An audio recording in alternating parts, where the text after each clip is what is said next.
Right now, the future of the Oscar Mayer plant up for discussion tonight. A look at one proposal to transform the entire facility.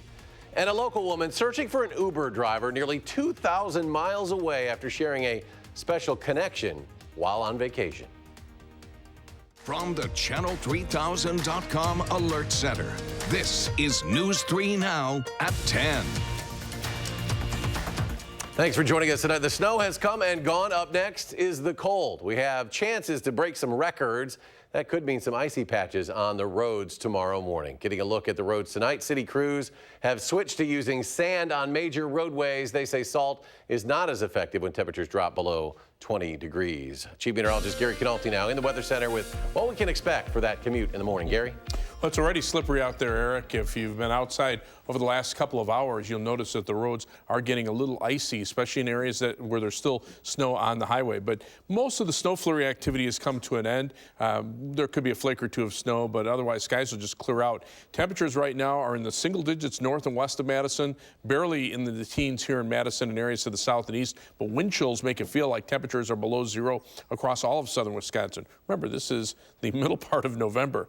Over the next 12 hours, temperatures will drop down to about 4 degrees by tomorrow morning. That would break the record low of 7 set back in 1986. And look for temperatures to only reach a high of 18 for tomorrow. That'll be close to the record low high temperature of 16 set back in 1940. Good news is temperatures will moderate. The bad news is it'll take some time. I'll have more details on weather in a few minutes. Okay, Gary, thank you. Here is a live look at the Department of Transportation's road conditions map. The majority of roads were ice or snow covered this morning. Most now are in good condition, but the side streets could still be a bit slick. And for the latest weather and traffic conditions, you can always check out our Channel 3000 weather and traffic app, local forecasts, radar, and up-to-the-minute traffic information, all for free. And upwards of 6 inches of snow fell in the Chicago area today. This was at O'Hare, forcing the cancellation of nearly 1,000 flights in one scary moment where a plane slid off a runway. The American Airlines flight was from North Carolina. The plane's landing gear snapped, tipping that jet onto its wing. All 38 passengers and 3 crew members were able to get off that plane safely. City leaders are hearing plans for the skeleton of the Oscar Mayer plant. Amy Reed joins us now to explain how redevelopment for that space is going. Amy? This space is big. City planners have come up with a couple drafts for how they'll map this 425-acre property. They went over the plans tonight at Plan Commission meeting. They want to use the buildings that are still there to create retail, commercial, and residential space. They also are working with the DNR to preserve the wetlands that are there and create a park around them. When Oscar Mayer closed in 2016, it left a big employment hole in this city, and the city staff are letting that help shape what they want to see here. Employment's always been a big focus, not just the employees that were lost at Oscar Mayer, but all those local businesses that those neighborhoods supported. So maintaining the area as an employment center moving forward is certainly very important. The city is also interested in changing Packers Avenue there. They want to make it more of a residential street that is pedestrian friendly. The planners don't expect this to get passed through council until the beginning of the year, and until then, they're happy to hear what people think in Madison about their plans. Madison West High School working with the police department after the discovery of a hate speech Instagram account that featured the school. According to a screenshot of the account sent to the Cap Times, it was called Madison West Whites. The school sent out a letter to parents over the weekend. They say the account has been removed and officials are taking appropriate steps with those involved. The school does emphasize the page was not created by Madison West students. New at 10, former President Jimmy Carter back in the hospital tonight, getting ready for a procedure tomorrow morning to relieve pressure on his brain. According to the Carter Center, that pressure is being caused by bleeding from his recent falls. The 95-year-old has been hospitalized twice in the last few months for those falls. Today at the state capitol, the Madison Veterans Council, the governor and U.S. Senator Tammy Baldwin paid tribute to our veterans. Former paratrooper and Second Lieutenant Thomas Lucas Jr. was honored during the ceremony. He served in both World War II and the Korean War. The 97-year-old earned 4 Purple Hearts throughout his service. And in New York City, the president today making history, becoming the first sitting president to attend and speak at that city's Veterans Day Parade. And Vice President Mike Pence also taking a moment today to honor our veterans, taking part in a wreath laying at the Tomb of the Unknowns at Arlington National Cemetery. A local veteran is going home with honor and a proclamation given to him tonight by the village of Johnson Creek. In October, Air Force veteran and Wisconsin National Guard member Ben Craven surprised his wife by coming home early from Afghanistan. But tonight, she was the one to surprise him. Ben's wife, Abby, contacted her local officials who say they were more than happy to honor Ben at their meeting. It's great to see the overwhelming support on Veterans Day and around Veterans Day from the community. It makes me proud to serve. Ben was deployed in July, and after returning in October, he and Abby are enjoying their time together. And in January, Ben will start school at Madison College with Abby. Dane County Jail opened barracks behind bars, easy for me to say, an all-veterans unit. It's designed to help incarcerated veterans find the support and benefits they need so they can get back into society. Dane County Sheriff Dave Mahoney says there have been a few incidents since the unit opened earlier this year. His goal is to address the reasons these veterans ended up in the criminal justice system. An area woman is on the search for her California Uber driver after an experience she calls life-changing. So far, her story of the chance encounter received tens of thousands of shares on social media. Madeline O'Neill tells us why. Life moves fast. So fast. We need to slow down a little bit. Slow down and appreciate where we're going. And who's getting us there. I met an incredible person, and he just happened to be my Uber driver. This is John, who came into Aaron Barsness's life as an Uber driver in Palm Springs, California. I immediately just asked, hey, can I sit in the front seat? And he was taken aback, and he said, of course. John reminded Aaron of her late grandpa. He then said, you remind me so much of my daughter. John told Aaron his daughter died 3 years ago, her husband shortly after, leaving behind their 4-year-old son. My heart dropped to my stomach. On the ride, they opened their hearts to each other, all the way to the airport. He hugged me and cried on my shoulder. Their picture captures a moment they both could have sped on by.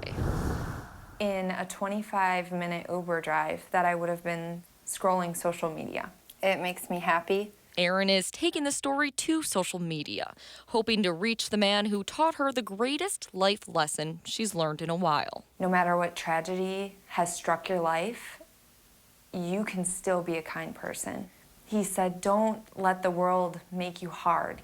Now in snowy Wisconsin, Aaron hopes this message makes it all the way to sunny California. John, you are so welcome into my family. And I hope that I get to talk to you again. Whether the ride was a chance encounter, We were made to cross paths. or a predestined detour, Aaron is left with the reminder that life's not about the destination, but the journey, and those you connect with along the way. It's pretty beautiful if you think about it. Erin is working with Uber to try and find John, but she's running into some roadblocks. Now she's hoping the more attention this gets, the more likely it will be that she finds him. That'd be great. Let's get an update see how this, Absolutely. because we Hopefully sure good news. hope they can connect again. Maddie, thank you. An historic beer company started in Milwaukee back in the 1840s is making a significant change. Pabst Brewing slated to move the majority of production to the City Brewery facility in La Crosse. Founded in Milwaukee back in 1844, Pabst is currently headquartered in Los Angeles. According to the company's website, that move will be complete by the year 2024, and that agreement lasts until 2040. Boeing remains optimistic that its 737 MAX jets will fly before the end of the year. The plane has been grounded by authorities around the world since March, following 2 deadly crashes blamed on an instrument malfunction. Boeing says it's working around the clock on a fix, the FAA refusing to comment on a timeline. A long-awaited traffic note today. 3 lanes of the new Verona Road are open now in both directions. It'll remain that way for the winter months. Next year, crews will reconstruct and expand Highway PD and also make the final changes at the Verona Road PD interchange. That project scheduled to be complete in the fall of next year. And still ahead tonight, a closer look at what to expect, how the weather will impact that commute in the morning. But first, a few new solutions to an ongoing chronic problem in the Madison area. We'll have that story next. Stay with us.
Now, this video is not from this morning, but from a couple of weeks ago in McFarland. That's when a 17-year-old allegedly driving a stolen vehicle while under the influence hit a minivan head-on, sending 5 people to the hospital. Despite the warnings, car thefts continue to be a serious problem in and around Madison. Danica Lewis has a familiar but necessary reminder for all of us. For us, it's just as much of a tradition as Christmas music coming on the radio. We know when the temperature is like this. The temptation is there to warm up the car. Well, we're here to tell you again that is not a good idea. 343 vehicles have been reported stolen in the city of Madison so far this year. That's only 1 fewer than the same time period last year. Not to mention 2 vehicles that were taken last month alone were left unlocked and running at the time of the crime.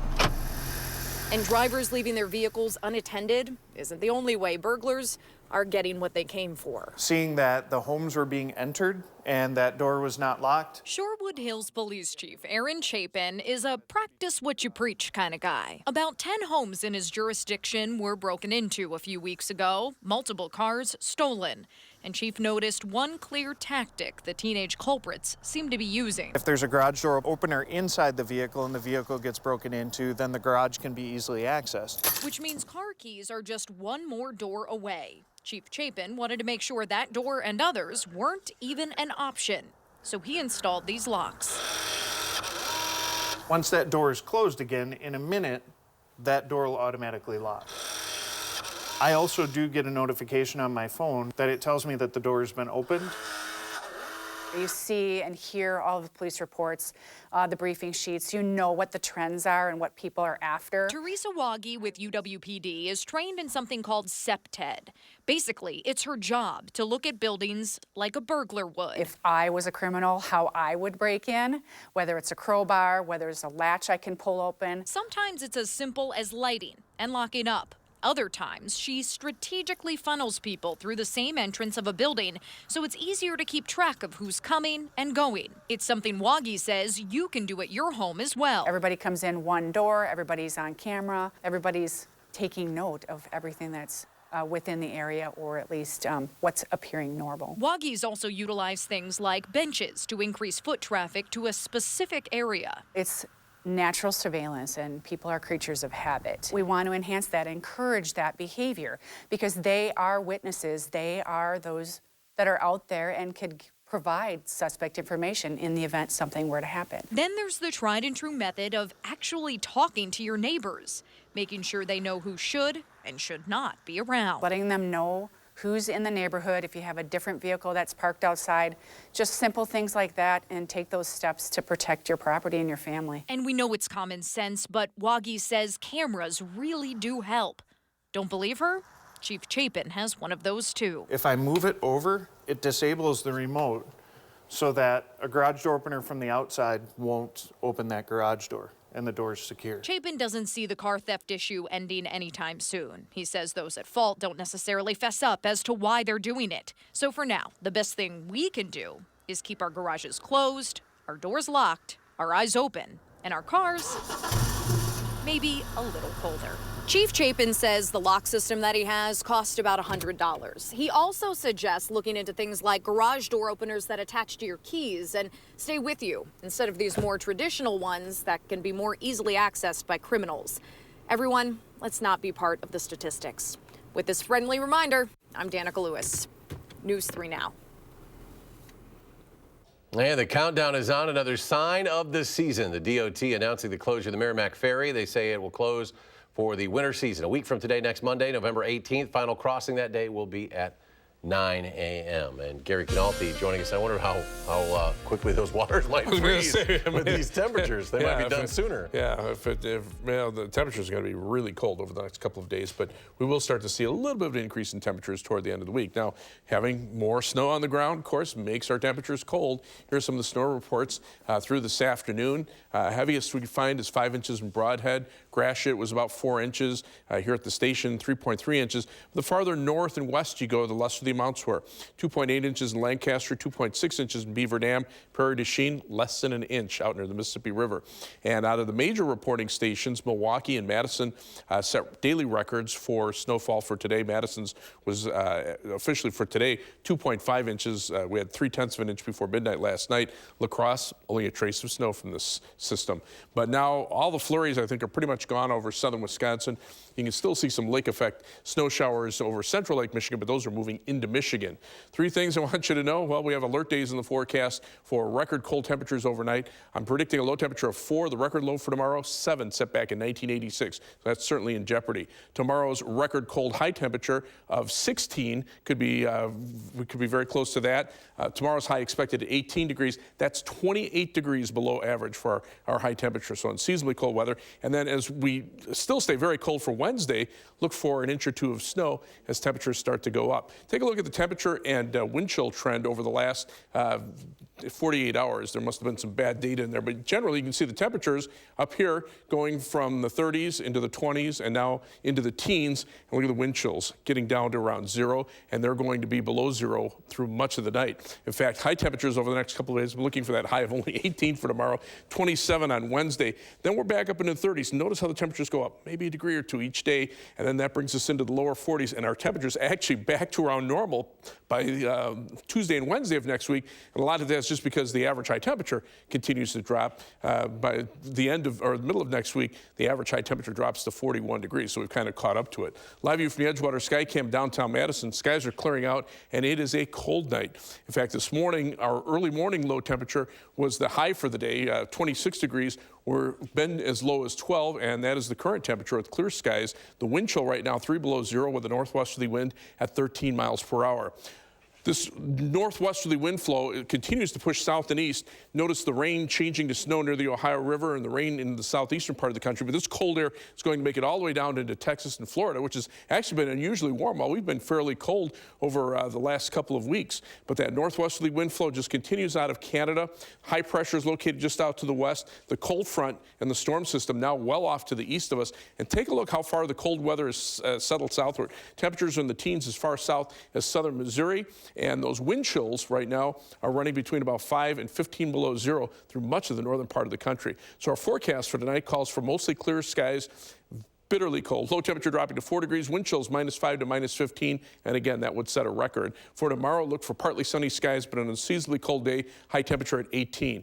On future track, those clear skies, fresh snow cover, temperatures drop into the single digits across all of southern Wisconsin overnight. Tomorrow's high temperature is not much of a bargain, only reaching the upper teens. Now tomorrow night, watch the temperatures drop a couple of degrees and then start going back up as clouds move in and winds pick up out of the south. So by Wednesday morning, we're back in the mid-teens. And on Wednesday, we're looking for high temperatures in the mid to upper 20s, but there'll also be some light snow or flurries. Probably an inch or 2 seems to be the best bet at this point. Alert days are in the forecast for that cold through Wednesday, and then look what happens after that. Those temperatures go up a degree or 2 here, or a degree or 2 there, but it's a steadily trend upward at least. Maybe a couple of flurries or a little drizzle Sunday, and then some rain by Wednesday of next week, but that'll change the snow as the next shot of colder air hits us by the end of next week. Boy, if we can get 40 in a week or so, that's going to feel warm compared to what we're going to see. But that's where we should be now. Why should it take a week to get there? I know, and a lot of the country really dealing with this right now. We're not alone. Gary, thank you. Kobe King coming off a career night on Friday, but he may or may not play this Wednesday when McNeese State comes to town. We'll have the details next in sports.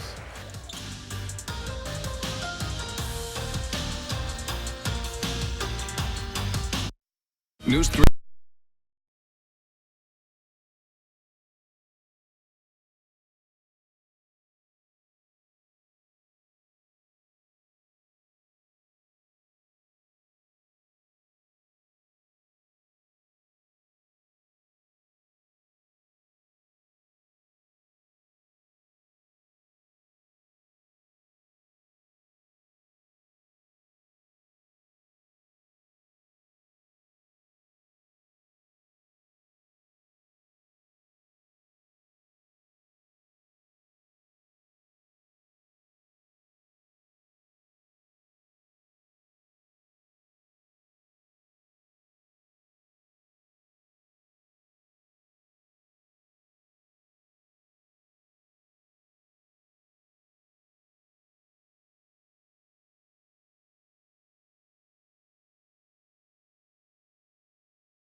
Well, Kobe King left practice today after something didn't feel quite right in his left leg. The official word from the team tonight is that he is questionable for Wednesday's game against McNeese State.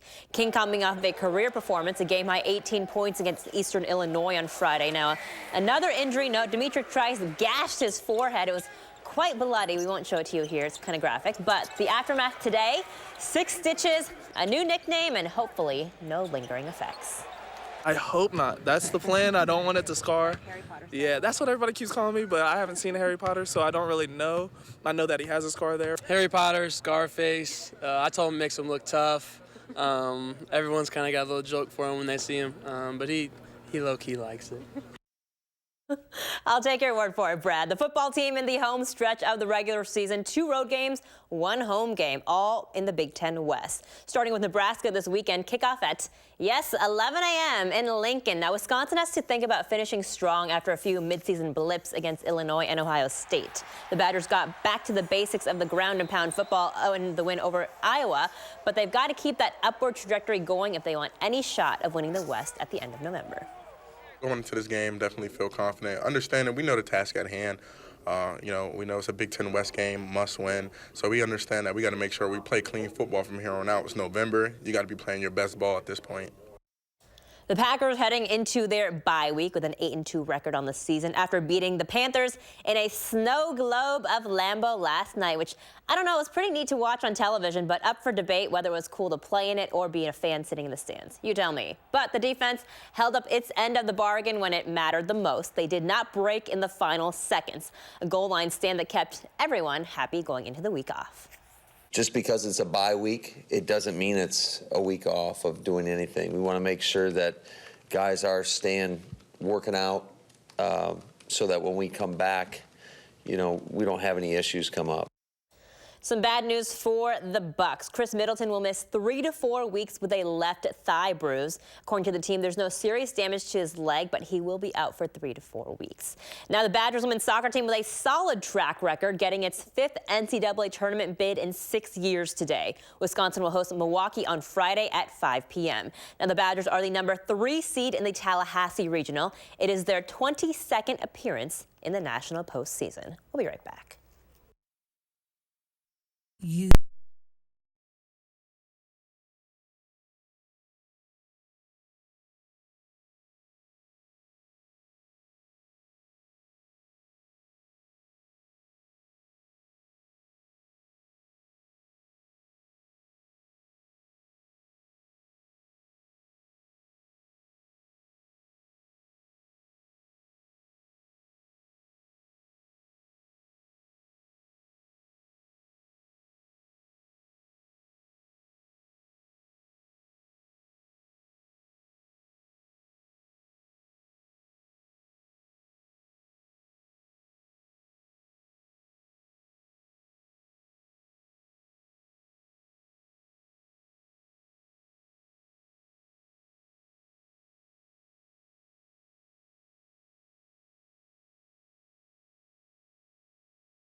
Finally tonight, that snow globe at Lambeau made it difficult for more than just the fan. Look at that. That was a parachutist crashing into that padded wall at Lambeau. That's why they pad the walls I there know, at Lambeau seriously. in case parachutists try to come down in a snowstorm. The good news is you saw it. He got up right away and gave a thumbs up. They did have another guy that I don't think they ever figured out where he landed. Oh no. No, there were a bunch of them, but one of the guys didn't. They don't. He's supposed to go in the stadium. Landed in a parking lot somewhere. We don't know where. Tricky winds. Yeah. Gary's been talking about this chilly forecast. Man, it is going to be something in the morning. Probably set a record by tomorrow morning. The flurries are pretty much gone, but those temperatures are already in the single digits to our north and west. 12 here in Madison. Wind chills right now below 0 through all of southern Wisconsin. Look for a high temperature tomorrow of only 18, 27 Wednesday, and then a little bit of a warming trend through the rest of the week and weekend. Thanks for joining us for News 3 Now at 10. Have a great night.